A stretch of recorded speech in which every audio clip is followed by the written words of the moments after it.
Hi friend, math friend YouTube চ্যানেলে সবাইকে স্বাগত। আজ আমরা হাজির হয়েছি প্রাইমারি বোর্ডের সামনে, যেখানে 2024 সালে প্রাইমারি ইন্টারভিউ প্রক্রিয়া চলছে। এই ইন্টারভিউ প্রক্রিয়ায় যে ক্যান্ডিডেট অংশগ্রহণ করেছিলেন তিনি তার অভিজ্ঞতা আপনার সামনে শেয়ার করছেন। ভিডিওটি স্কিপ না করে সম্পূর্ণ দেখুন, কারণ আগামীতে যাদের ইন্টারভিউ আছে বা ইন্টারভিউ প্রিপারেশন নিচ্ছেন তাদের জন্য ভিডিওটি খুবই হেল্পফুল হতে চলেছে।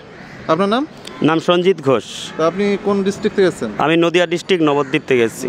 তো আপনি কত নম্বর টেবিলে পড়েছিলেন? আমার 3 নম্বর টেবিলে। 3 নম্বর টেবিলে কজন স্যার ম্যাডাম ছিলেন? 2জন স্যার রয়েছে আর 1জন ম্যাম হয়েছে। তো আপনি যখন ভেতরে প্রবেশ করলেন তো স্যার ম্যাডাম আপনাকে কী কী কোশ্চেন করেছিলেন, যদি একটু আপনার এক্সপিরিয়েন্সটা শেয়ার করেন। মানে কোশ্চেন বলতে আমাকে তেমন না, আমাকে প্রথমে যখন গেলাম আমার নাম কি, হ্যাঁ, তারপর কোথা থেকে আসছে, আমি জাস্ট নদিয়া বলা শুরু করেছি। নেক্সট কী করাবেন, ঠিক আছে? ঠিক আছে ম্যাম, আমি আজকে একটা মানে গণিত করাবো, গণিতের ওপর একটা ধারণা দেবো বাচ্চাদের। ঠিক আছে, দেখাও।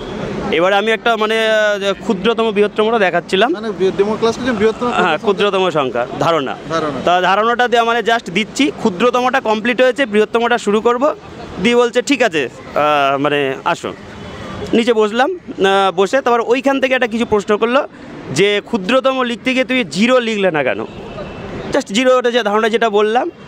আর তারপরে ক্ষুদ্রতম মানে এটা অঙ্কের তো খুব জরুরি। হ্যাঁ, আমি বললাম হ্যাঁ স্যার খুব জরুরি। তা এই মানে ক্ষুদ্রতম বৃহত্তম সংখ্যা থেকে জাস্ট নিচে বসিয়ে 2-4টে কথাবার্তা। আধার কার্ডে কোশ্চেন না আমার কিচ্ছু ধরে। কতগুলো কোশ্চেন করেছিল আমাকে? ওই মানে আগের কোথায় বাড়ি, কোথা থেকে এসছে, তারপরে ডেমো কি করাবে, ডেমো থেকে এবার বসিয়ে ডেমো থেকে 4টে বা 3-4টে মতো প্রশ্ন। আজকে ভেতর পরিবেশ কেমন ছিল? ভালো, আমি যে টেবিলে ছিলাম মোটামুটি স্যারেরা ভালো, খুব ভালো, এমনি হেল্পফুল, খুব ভালো সব। এবারে ইন্টারভিউতে স্যাটিসফাই আগের বার থেকে? হ্যাঁ, আগের থেকে অনেক ভালো হয়েছে এবার আমার, আশা করছি, দেখা যাক কী হয়। ঠিক আছে, ধন্যবাদ। Thank you. আপনার নাম? কার্তিক বর্মন। আপনি কোন ডিস্ট্রিক্টে? কোচবিহার ডিস্ট্রিক্ট।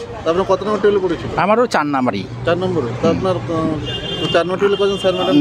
ম্যাডাম 2জন ম্যাডাম ছিলেন আর 1জন স্যার ছিলেন। আপনি যখন ভেতরে প্রবেশ করলেন তো স্যার ম্যাডাম কী কোশ্চেন করেছেন?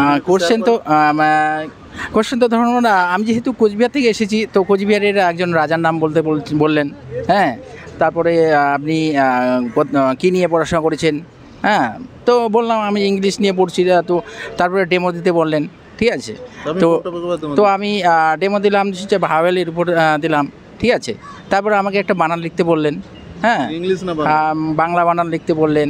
তারপরে ইংরেজি সম্পর্কে একটা সেন্টেন্স বললেন, ঠিক আছে।